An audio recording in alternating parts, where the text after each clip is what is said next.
Hello, Exciting. friends. Hey! Just here with a silent sitting in nature. We'll see if nature. any words appear, but why not just be in the energy of silence and stillness? No agenda, no intention, no goal, No goals, no intentions. no affirmations.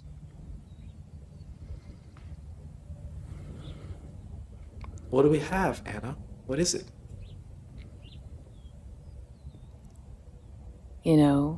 The mind's very conditioned, especially with videos, let's say. Yes. It's kind of an instant high because it feels like you get something out of the video, right? But really, you don't get anything out of this video. The one who seeks doesn't receive anything from this. This is a reflection. It can seem like a receiving when we're in the sense of duality. Like you're receiving information. You're receiving an upgrade, a download, an altered perception or state of consciousness. But really, you can't receive anything. So what feels like maybe energy moving or an aha or what some would call an awakening is really just an unveiling of the unreal, so to speak. Unveiling the unreal. You see, because I can't give you you, and I can't teach you you.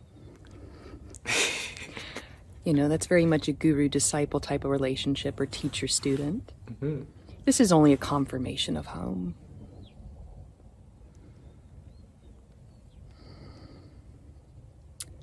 It's just you're never gonna know this again. I always say that you're never gonna know what you are. You will never know.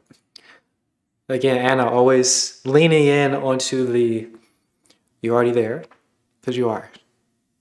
It's already perfect. And also leaning into the you will never know, because you won't. If we have knowledge, the idea of knowing something, we have unfortunately held this concept hostage by intellectually knowing something is the only way to know something. This is how we think about it. If we don't understand it in the intellectual sense, if we can't put it down to paper, if we can't explain it coherently, logically, linearly, it isn't known. And if we always try to reverse, justify all of our realizations into our intellectual knowledge, we're never going to get anywhere. We keep propping up our intellectualism, keep propping up science, we keep propping up physics, neurochemistry. Prop it up, prop it up. You'll never know. But if we let go of the concept of knowing being reduced to only intellectual knowing, if we let it expand a little bit, you'll know. You'll know. It won't be the same way you know anything else, but you'll know. And that'll be great. Yeah, because that whole hunt is for the me. And my goodness, I just recognized I don't have my microphone in, so I do hope you guys can hear me okay. Yeah, you sound good. No worries. No worries at all.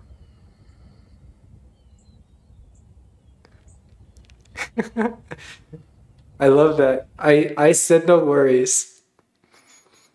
But she didn't need me to say that. She did not need me to say that because did you see her? Did you see her when I said it? She was totally not worried. She said it because, you see something and you say something, but there was absolutely zero worry. Can she hear me? That won't stop me. No, she cannot hear me. Okay. If we think about it sort of logically or intellectually, this is a video that has been pre-recorded in the past in a different location, no connection to where we are right now. But, sometimes we can get beyond our intellectualisms and see the consciousness flowing through a video. A couple pixels in the screen. She's there listening. She can hear. And she's not concerned.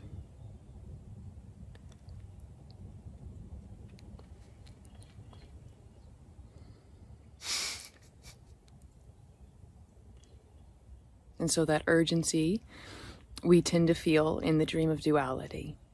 That urgency or that itch, that longing of just not being able to just sit or what some call just be. It's the longing for this. That itch is the knower. It wants to know, okay, yeah, this is totally heaven. Okay, there is no separate self. Okay, this is heaven. You know, it wants to know that, but it can't. It'll never know. That one just simply gives up, you could say. That energetic structure simply dissolves. It's just energy. It's not actually solid. Nothing is solid or real. It appears that way, you see? And sometimes when the me hears this message, it can really seem like we're dogging on person or the story. And there's no denial of anything here. There's no identification, but there's also no disidentification. There's none of that, that pull. You see, it's... in the world and not of it, but there's no one who's being in the world or trying not to be of it. That whole play is of the mind, and it just simply dissolves into this, which is unknowable, which can't be defined, which is a mystery. Ooh. I call it unconditional love, but really that's not even it. True. It's just a pointing, it's just a word. And we call it unconditional love because it's seen when that whole sense of separation dissolves. There's no conditions. There's no rules. There's no authority. It's a complete openness. And so you could say just the vocabulary goes to unconditional love.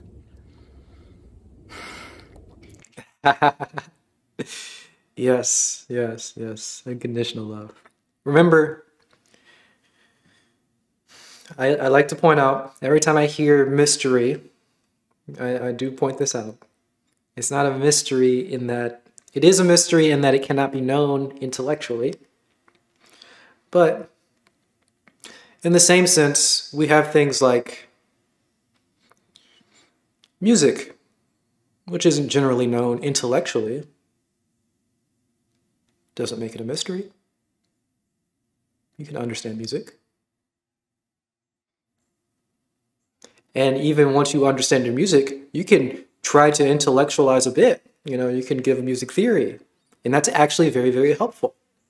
But nobody's confused into thinking the music theory is more important than the music.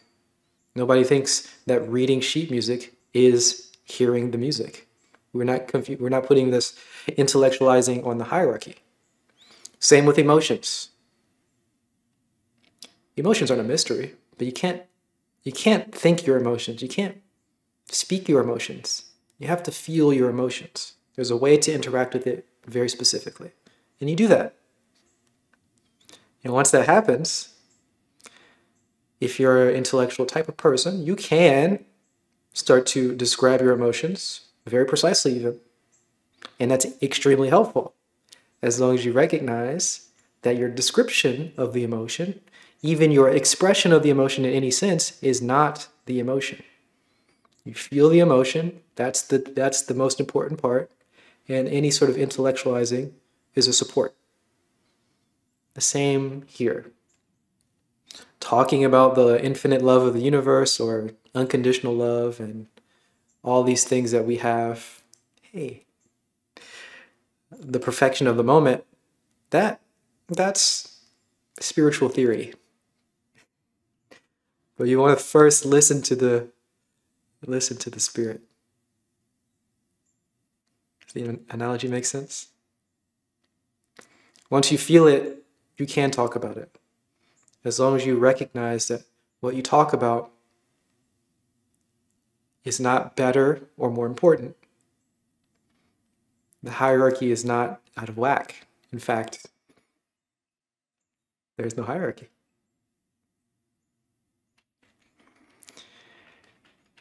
It's a beautiful feeling. It allows all naturally, you see.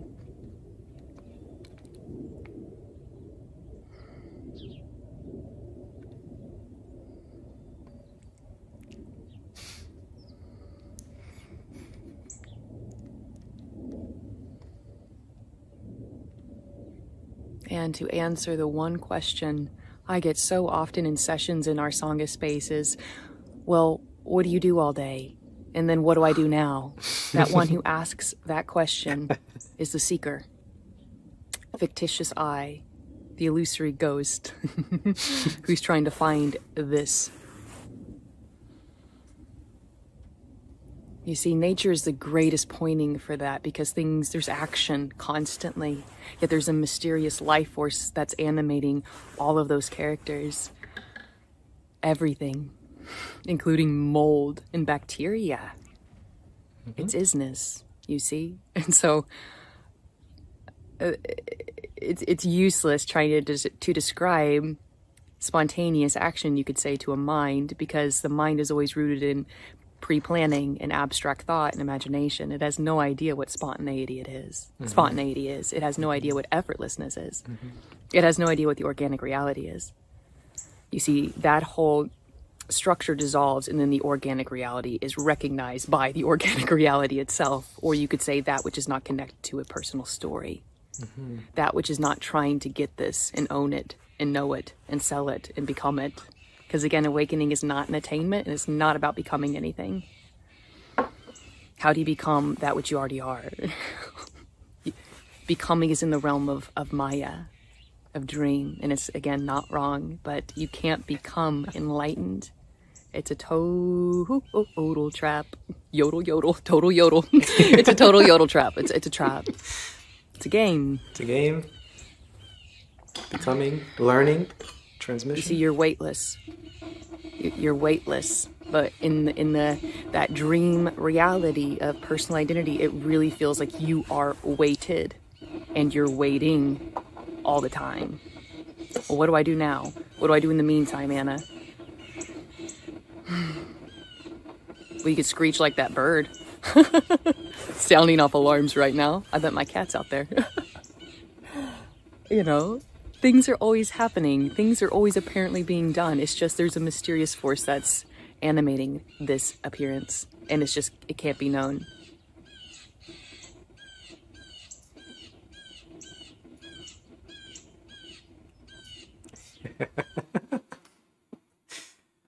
All you do is remember this. Remember that everything is already perfect, and readopt that. I'm going to say readopt the worldview.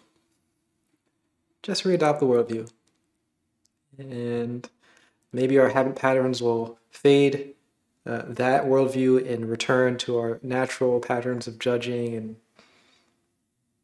let it come. And then gently come back to this worldview. Everything's perfect.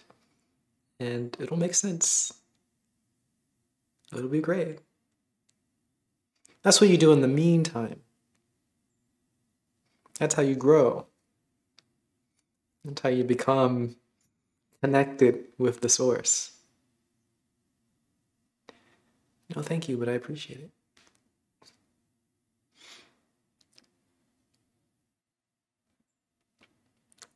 It's kind of the process.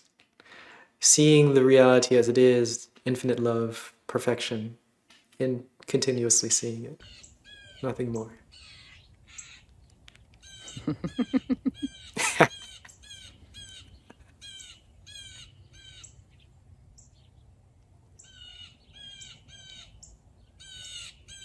And so frustration can build. It's a nice bot. Anything can build with the I, because it wants something from this. Friendly bots. It thinks I know something, or I attained something, or I became enlightened. That's all bullshit. No person becomes enlightened. Whoa. So there was once seeking here, and then that stopped. There was once longings, trying to get this, grasp it, understand it, know it, become it, and then that stopped. You see? I see. So this is just unknowing. This is just an openness. This is just a mystery. And I just share what seems to be appearing here, or what seems to have happened here. And it resonates or it doesn't. This really doesn't care, you see, because I'm not a teacher, and I'm not here to change your experience or transform your world or any of those things, you see. This is just a friendly share. It's just a reflection of what always is, what simply is. It's a very nice, friendly reminder that we can just be happy, you know? We can if we like, if we choose. Great, great reminder. Friendly, also inspiration for us to practice, meditate if you like. All that stuff is fantastic. The idea that she's communicating anything even that I'm communicating to you guys even, that determining what is conscious, what isn't conscious, is a video conscious? Can she hear? Is a bot conscious? Can it hear? Are any of the sounds that you hear outside of this inspiration different from the inspiration to practice? What do you determine is and is not a coherent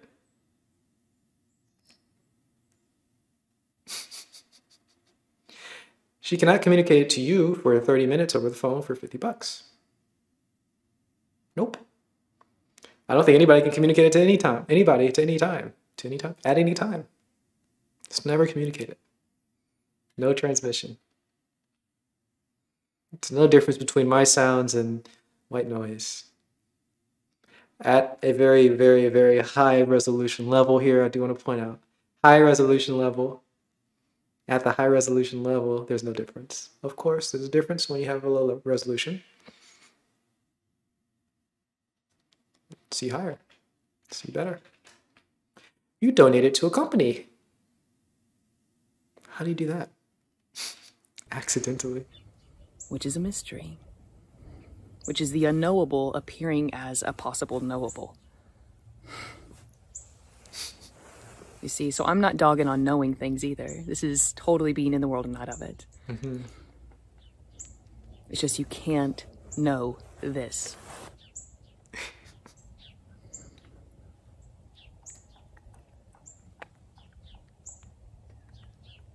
Because again, knowing shows you.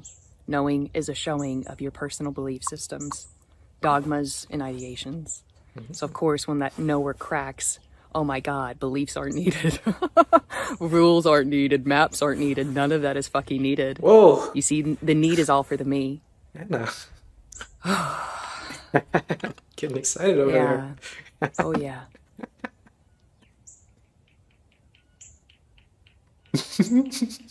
And trying to share or describe a reality without need to a mind or to a me is not the funnest, because it can't imagine what we're pointing to. It can't even touch, see, sense, feel what we're pointing to. Super frustrating. But you could say something deeper stirs up. Something deeper is being extracted out of the personal story. And it's impersonal. It's a neutrality. You see, because awakening, again, is not about highs and lows and those polarity swings. It's neutrality. It's an evenness. But it's not a blandness. It's, you know, there's still emotions. Thoughts can still appear. Memories can still appear. There's just no gravity to anything anymore. It's not heavy. It arises in spaciousness.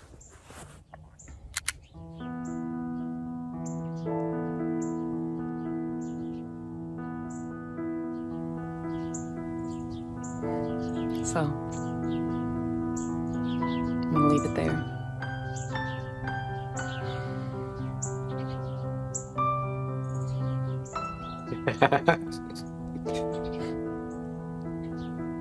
Be well. Much love. Thanks so much, Anna. Wow, much appreciated. Isn't she awesome? Nice energy, very calm, a little, you can sense it, bubbling energy, always there. I like it.